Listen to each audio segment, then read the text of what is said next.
Okay, welcome to the Senate Committee on Growth and Infrastructure. Will the secretary please call the roll? Senator Brooks, Here. Senator Hammond, Senator Pickard, Here. Senator Spearman, Here. Chair Harris. Here. Thank you so much. There are 4 members present and we have a quorum. We'll go ahead and mark Senator Hammond present as he arrives. And of course, as usual, I'll give you the verbal confirmation that he's joined the Zoom. Our usual reminders, please be courteous and respectful with each other during the meeting, even if you disagree with another person's position. For those participating on Zoom, be sure to go ahead and mute your microphone when you're not speaking. All right, I'm going to take us a little bit out of order. First, we are going to hear SB 60 from the DMV, revises provisions related to governing vehicles. We have Mr. Sever here to present this bill. Welcome, Mr. Sever. Go ahead and state your name for the record and proceed when you're ready. All right, thank you. So good afternoon, Chair Harris and committee members. Sean Sever from the DMV. It's so nice to see you all again. It's been a very long time. Thank you for letting us present SB 60 to you today. This is a housekeeping bill for the DMV, mainly on license plates and several other things we think can improve our processes. So the DMV automatically issues license plates to all Nevada drivers every 8 years. And this bill would make it an option for people to get new plates on their request, which would save the DMV a lot of time and money. The second item is special plates recommended or approved in prior sessions didn't always have consistent guidelines for design, development, specifications, and status changes. So this bill would provide consistency for all of those proposed special license plates. And then number 3, the DMV works with government agencies that need license plates that are similar to general issue plates for safety and security purposes. This bill would clarify that plates issued to specific agency vehicles are not transferable and not subject to reissue requirements. And then number 4, vehicles purchased from someone other than a dealer must purchase a temporary permit from the DMV to move the vehicle. So this creates a hardship when the transaction is done outside of DMV hours.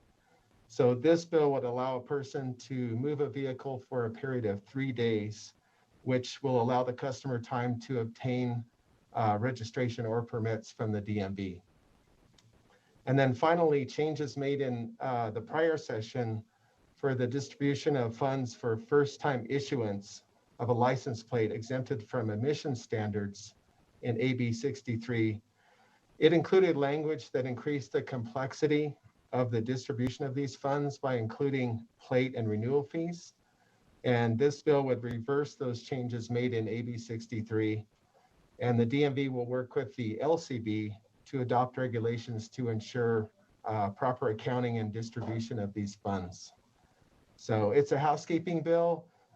We appreciate you considering our request. And I have several people in the room and on the phone that can help answer any questions. So thank you. All right, thank you so much. I have a question about the license plate reissuance. So if I'm a customer and I decide I do want it issued every 8 years, is that something I can opt into, or would I have to make a request each time?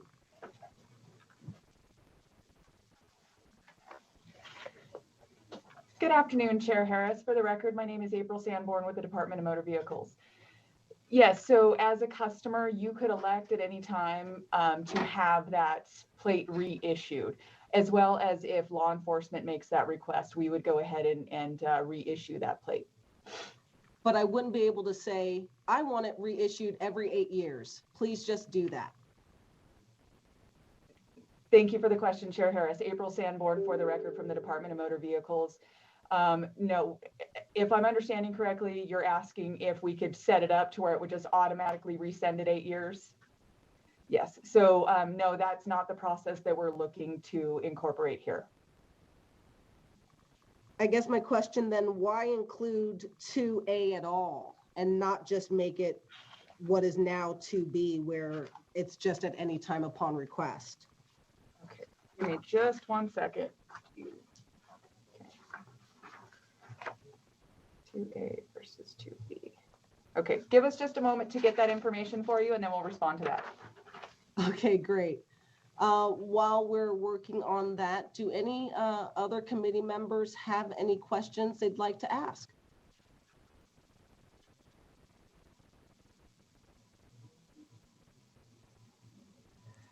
Madam Chair, I just have a quick question. Senator Pickard, please. Thank you, Madam Chair. My question is just one of decision, not so much of the policy. I like the bill. But we're putting an awful lot of detail in statute. And I know in other areas of the statutory schemes, as we deal with these things, we try to remove things from the statute that might need revision, and we drop it into regulations. Is there a reason why we put so much detail in the statute and not merely left it for regulation?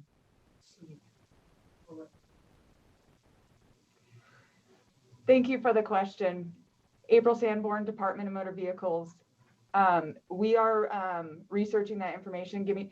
Okay, so first of all, let me apologize. I'm a brand new administrator here, and I've got a whole team of experts in here that are analyzing that information as we speak. So we're getting that information together for you right now. That's fine. It's just that when we put it in statute, if we find out that there's an unintended consequence, it means we have to wait 2 years to fix it. If it's in regulation, you can bring an emergency statute or emergency regulation if it's important enough and change it right away. So I'm trying to suggest that you would get more flexibility if you drop these specifics into regulation. Again, I'm not opposed to it. I was just wondering if there was a conscious decision or if you're just placing the language next to other language that exists. Thank you for that additional information. April Sanborn, Department of Motor Vehicles for the record. And I agree with you, understanding that we typically try to keep broad language in statute and further expand in regulations for that very purpose. And I was not part of drafting this bill to have the entirety of the reasons. So I'm hoping that Terry is able to provide additional information, but I would imagine that the first guess in that would be that we just need something a little bit more substantial in the language. That's when we usually look to offer more detail within the statute. But again, I will find out that information and get that over to you as soon as possible. And I apologize for not having this information available. No problem. Thank you. Chair Harris, if I may, J.D. Decker for the record, DMV Compliance Enforcement Division. Some of this bill overlaps into some of the things that my division does. And I guess in answer to Senator Pickard's question, this bill seeks to revise items that were previously in statute that became a little bit complicated when we tried to change the statute in 2019. And so I think the reason all of this language is in a bill that changes statute is because it pre-existed this bill in statute. I think Terry might agree with me. She could chime in if she wants to. Thank you. Thank you. All right, I'll invite you all to follow up with Senator Pickard via email if there are more substantive answers to his questions. Vice Chair Brooks. Thank you, Chair Harris. I have a question regarding Section 18 of the bill on the classic vehicle piece. First of all, how many vehicles are getting this classic vehicle exemption from emissions testing? J.D. Decker for the record, DMV Compliance Enforcement Division, Chair Harris through you to Vice Chair Brooks. Our records currently showed 23,786 active registrations in Clark and Washoe County. We also show, if you add in the expireds, vehicles, plates that have expired over the last 18 months, which we anticipate many of those could renew and maybe didn't renew because of COVID or for other reasons, the number is 33,563 total active and expired within the last 18 months. Thank you. That's a lot. Chair, could I have another question? Same section. I'm sorry, my audio cut out there for just a second. Did you want to ask a follow-up? Yeah, on the same section. Please. And so in section 18, a little confused by what we're doing on the fees. Sounds like it was just kind of unworkable. And so we're changing the way that we're doing that on that same section. We talked about really kind of undoing what was set forth in Assembly Bill 63 from last session. Could you just kind of like briefly explain like what it is that we're changing? JD Decker for the record, unless April would like to take it. DMV Compliance Enforcement Division. So in 2019, we changed some language to try and clarify how those funds were distributed. And we were notified by LCB that there was some confusion in some of the wording that was unintended. And so that took away from the original intent of the statute. And so this is a bill to try and bring that language back to clarity. And I see Angela there. Angela, please.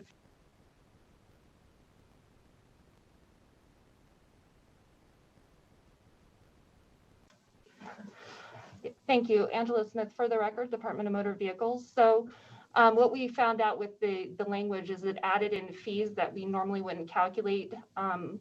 Once we hit a certain threshold, we distribute funds to Clark and Washoe County for those fees. And so it included renewal fees for plates that shouldn't have been in the calculation. So it complicated the issue for distribution. So we're just trying to roll that back. All right, thank you. I appreciate that.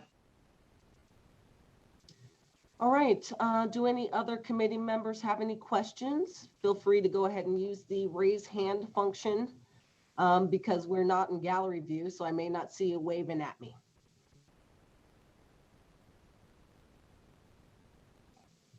Okay, I don't see any other questions at this time. BPS, if we could please go ahead and open it up for testimony in support of SB 60. To testify in support of Bill SB 60, please press *9 now to take your place in the queue. Once again, please press *9 now to take your place in the queue.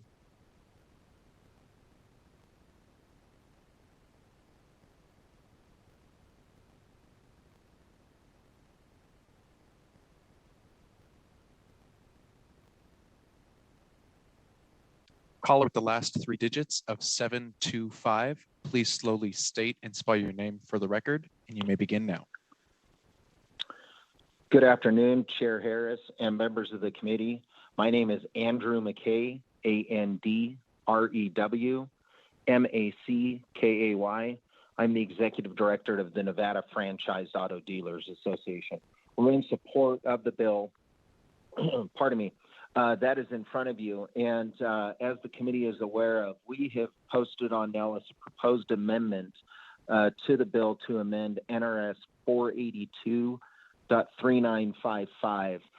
Just to provide a little context to the committee, I had reached out to the department on looking at making this change in statute as part of one of their bills, and I was about, I think, if memory serves me correct, and Mr. Sever could clarify, I think it was about a week after it had been submitted to the administration, and so that is why, in fact, you see it as an amendment, not as part of the overall bill.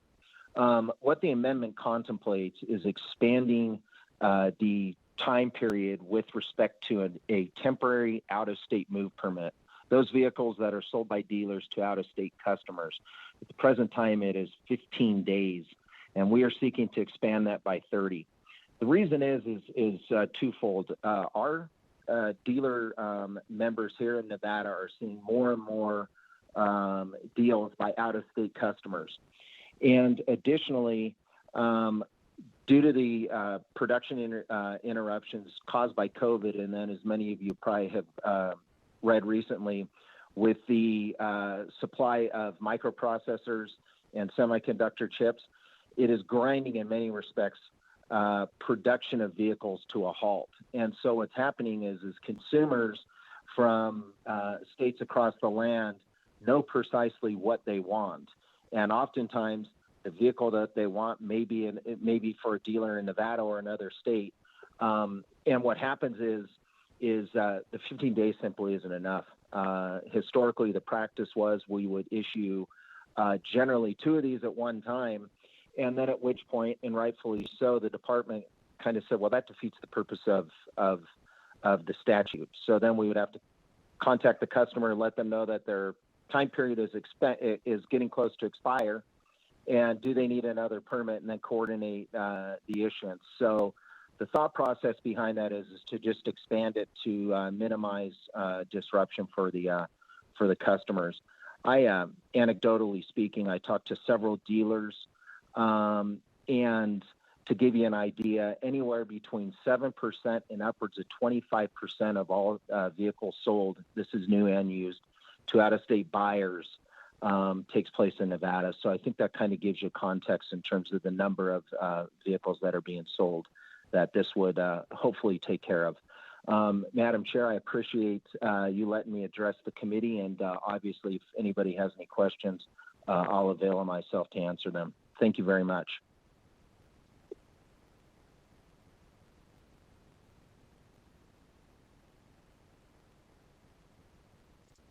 Caller with the last 3 digits of 760. Please slowly state and spell your name for the record. You may begin now. This is Rafael Arroyo, Rafael, last name Arroyo. I am here on behalf of the Registration Services Association of Nevada. Good afternoon, everyone. For those of you that are not familiar with what we do, we are independent third-party businesses that help process DMV registration transactions for customers in the Reno, Carson, and Las Vegas metro areas. We are licensed and bonded by the Nevada Secretary of State's Office as document preparers. And I'd just like to give a little context of what we do and why we support SB 60. The way our business works is we take clients' DMV paperwork, we organize it, basically make sure everything's in order for the DMV, and then we present that transaction to one of the DMV offices in the metro area for processing. So you can think of us as like prep cooks in a busy restaurant where we basically prepare all the ingredients and make sure they're ready to go. And then the DMV technicians, being the chefs, they process the transactions and give us a finished product, registration, license plates, etc. This process greatly increases the speed and efficiency that these transactions are done, since they're handed over back to back. You're not waiting for people to, disinfect chairs and windows and get papers together and things like that. As of right now, the DMV is stating that the average customer's transaction has taken about 15 minutes under the current COVID protocols. And a registration service business can process about 3 or 4 transactions in that same time period. Last session, this committee helped pass AB 288, which restored access to some DMV windows that were set aside for registration service businesses in the past. This access was an invaluable asset, obviously, during this COVID pandemic. With the DMV operating at 50% capacity, they admit that they're only able to process on average about 700 customers a day at each of these metro offices, using about 25 plus window, depending on staffing. In the Las Vegas area, we estimate that registration service industry is processing about 140 transactions a day at only 2 windows at each office. So it's the same output in 2 windows, about 20% in comparison to the rest of the office. So the industry wants to make sure that our elected representatives are aware that this is an asset that's available to the DMV to increase efficiency, and the cost to the state is 0 because we're just using the employees that are already there. The demand is really high for these services right now with all the backlog, and the industry would have no problem filling up another window with transactions daily, maybe on a temporary basis, at least until this backlog that we have built up is caught up. And, you know, the only way to get this backlog caught up is to process these transactions faster, and that's what we do. The industry is in support of SB 60 because it helps customers who bought a vehicle private party to move that vehicle legally for 3 days without an official moving permit. And these are overwhelmingly the type of customers that we provide service to. Most dealerships are able to process, have their EDRS and process things online, but people that buy cars on the streets just don't have that option. And this really gives them an opportunity that allows them to take the vehicle home legally. I've had customers that have gotten tickets because they bought the car and were just driving it home from somebody's house and got a ticket. And then it allows them to get an emissions test or even, get a permit or get the paperwork ready to get a registration. So we really think that this is a great idea. And I would welcome any questions that any members have about our industry and how we can help or anything like that. Actually, we have a question for you from Senator Pickard. Hey, Madam Chair, you caught my attention when you first introduced who you work for. I've used a registration service in the past, and it sounds like your organization are third-party vendors for DMV. We just heard a bill or two on driving schools and salvage title companies that are working as third-party partners, I believe they were called, with DMV. Is your organization or your members working with DMV to help reduce the backlog, or are you partnering with DMV, or is this something you're just jumping in to do yourselves? Well, unfortunately, as of right now, we're not necessarily partnering with DMV. We are processing transactions at DMV on a daily basis, but the DMV has not reached out to us in this capacity in the same way they've reached out to driving schools to help offload, some of these transactions. They haven't reached out to us in that capacity. We've reached out to them, but we have not gotten back a response. Right now, I can tell you that the registration services are overwhelmed with business. People are willing to, pay for a service so that they don't have to go out there and camp out at the DMV. I don't know if you saw there was a news story recently on Fox 5 here in Las Vegas Valley that people are, they're setting up tents on a Friday night and on a Saturday just so they can process a transaction. Registration service companies, they're parking out every night. They're camping out at DMVs, and just to try to get a spot at one of these windows, they're so overwhelmed with business. I mean, we got people getting there to line up at 2, 3 in the morning, 11 p.m. at night just to get a spot. So we have the business. If the DMV allowed us to process more transactions, we could do it. But we are not a partner in the way that they have been promoting driving schools or these salvage title people, which I support. I support both of those things. I think that's a great idea. But we can definitely help. We just haven't been able to connect there. All right. Well, I appreciate that. I don't want to be throwing anybody under the bus. I know these guys are swamped, but it just raised the question in my mind because I just had an employee 2 weeks ago have to take half a day off to go register his car. And I'm thinking anything that might speed up the process and get the backlog done could only help. So anyway, that was the nature of the question. Thank you, Madam Chair. All right, Mr. Arroyo, thank you so much for your testimony. BPS, we will take the next caller.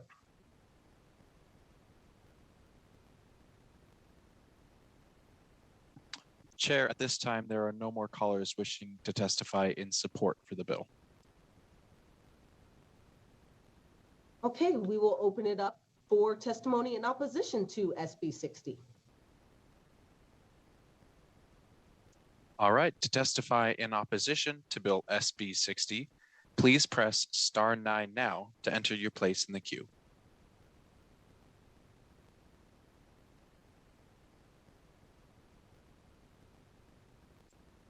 Once again, to testify in opposition to Bill SB 60, please press *9 now. All right, Chair, it doesn't look like any callers wish to testify in opposition. Okay, we will then close opposition testimony and open it up for anyone who'd like to testify in the neutral position. To testify in a neutral position, please press *9 now. Once again, to testify in a neutral position for SB 60, please press *9 now.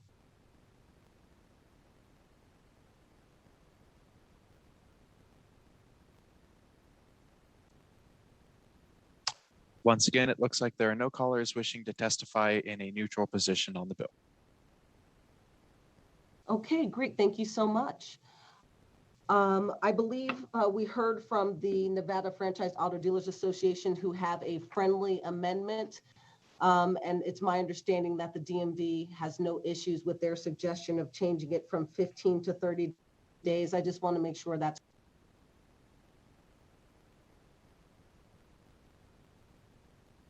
I'm getting a thumbs up from the video. Yeah, sorry about that. Thank you, April Sanborn, Department of Motor Vehicles. We had a mouse issue. So yes, that is correct. We're amenable to that. We've been in conversations with Mr. McKay and we thank you for that. And I would just request that you all contact my office. I want to chat a little bit about the possibility of maintaining that option for an auto renewal for those who may not want to go to the DMV even every 8 years. And Madam Chair, with your indulgence, I'd like to respond to your question and Senator Pickard's question. Yes, please. Okay, so April Sanborn, DMV for the record. So with response to your question in regards to why we have 2B in there at all in reference to the reissuance process. So essentially, this is just to kind of firm up our current process. The way that we are going to go about issuing this particular plate when a person comes in and requests to have it done, but we don't have the ability for law enforcement to make that request. We don't have the authority. So the reason why we added this into B was to add law enforcement into that authority for us. Well, I guess the other question was then if you don't have any intention of allowing people to do it every 8 years, why have 2A?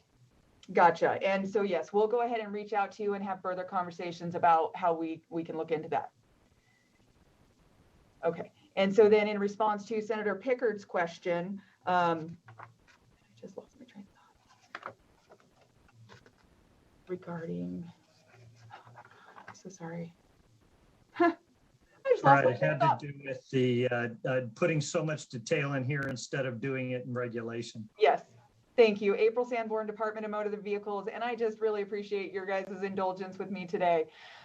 So yes, what I had mentioned before is correct. In our dealings with creating other plate designs and producing these plates, we've run into some issues when we mention there's certain things that have to be done a certain way. We're always requested to provide the statutory authority. So again, we felt that it was important to add more weight behind the decisions that we make, and that's why it's being added into statute. Right, I appreciate that. And I don't mean to overblow this. I just think that the detail about having 180 days in order to talk to people, and then you got to go back to the original requester and you're doing all this stuff. Personally, I think that should be in the regs, not in statute, but that's just a hang up I guess I have. I like to see the statutes focused on enabling language and then let you guys go to town and do what you need to do in the regs. That way you can be. Anyway, that's fine. Thank you, Madam Chair. Appreciate your indulgence. All right, we will go ahead and then close the hearing on SB 60 and open up the hearing on SB 58. With us to present on SB 58, we have Mr. Conmay from the Department of Public Safety. Go ahead and state your name for the record and begin when you're ready. Thank you. Good afternoon, Chair Harris and committee members. For the record, I'm Patrick Conmay, Division Chief for the Investigation Division of the Department of Public Safety. The intent of Senate Bill 58 is to update statutory language that delineates the Investigation Division's duties and responsibilities in order to ensure compliance with existing mandates and to meet the needs of various entities that occasionally require or request investigative assistance. The division recognizes its mission to be one of support for the Department of Public Safety's effort to promote safer communities throughout Nevada. In pursuit of that, the division conducts a variety of criminal investigations, both as the primary investigative entity or upon specific requests from assorted public agencies. Specifically, current statutory language enables Nevada's sheriffs, chiefs of police, district attorneys, and the Attorney General, the Secretary of State, and the Department of Education to request investigative assistance from the division. The division routinely receives such requests and provides assistance. Historically, however, the division has received requests for assistance from various other state agencies and entities. These can frequently involve threats against state officials, employees, or facilities, fraudulent transactions involving public monies, or conflicts of interest for the requesting agency. Over its history, and where no other option existed, the division has provided these agencies with assistance. Furthermore, current statutory language does not specifically enable the director of the Department of Public Safety to utilize the department's own investigation division to provide other divisions within the department with investigative assistance when appropriate. Additionally, statutes that delineate the responsibility of the Nevada Office of Cyber Defense Coordination require the investigation division to coordinate with that office in gathering intelligence and initiating investigations of cyber threats and incidents. The proposed changes outlined in SB 58 provide clarification as to the division's role in providing investigative assistance and who can request such assistance. The changes enable various state agencies and entities that might otherwise have no capability to conduct such investigations the ability to ask for help. Specifically, the changes specify that the division will provide investigative services to the heads of certain state agencies upon request. The division will investigate certain technological crimes and enforce provisions of law relating to technological crimes. And the division will provide investigative services upon request to certain state agencies in criminal investigations relating to cannabis. The changes also enable the Director of Public Safety to efficiently use available department resources. This concludes my testimony on SB 58. I thank you for your time, and I'm happy to answer any questions the committee might have. Thank you so much, Mr. Conmay. We'll go ahead and open it up to any questions from any members.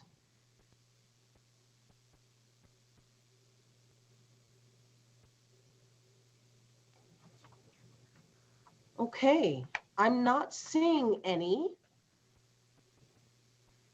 So BPS, please, let's open it up for testimony in support of the bill. To testify in support of Bill SB 58, please press *9 now to enter the queue.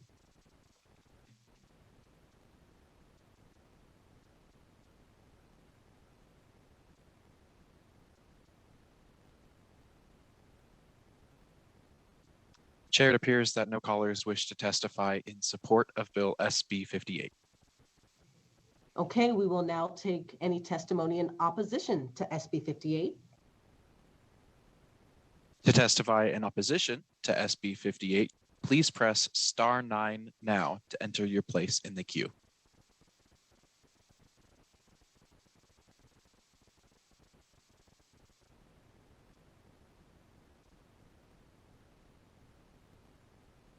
No luck there either, Chair. It appears that no callers wish to testify in opposition. All right, sounds like we're moving right along. Let's go ahead and see if there's anyone who'd like to testify in the neutral. To testify in a neutral position for SB 58, please press *9 now.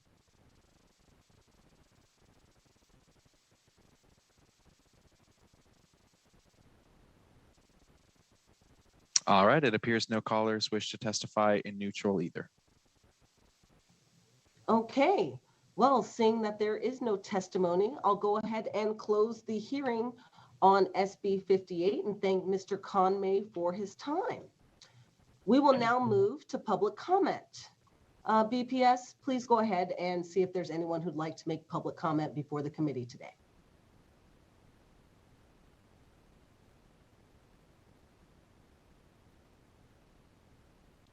Caller with the last three digits of 530. Please slowly state and spell your name for the record, and you may begin now.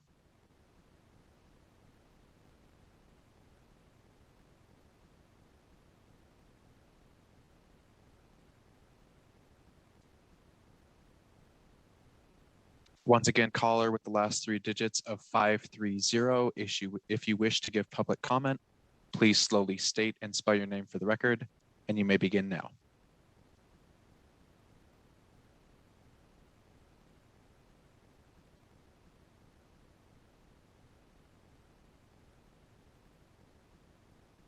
Okay, Chair, it doesn't look like our last caller wishes to give public comment either.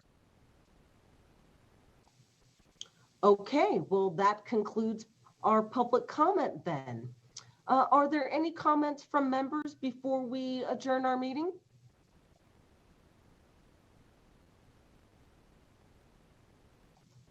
Awesome. Our next meeting, everybody, will be Monday, February 15th at 3:30. We are adjourned.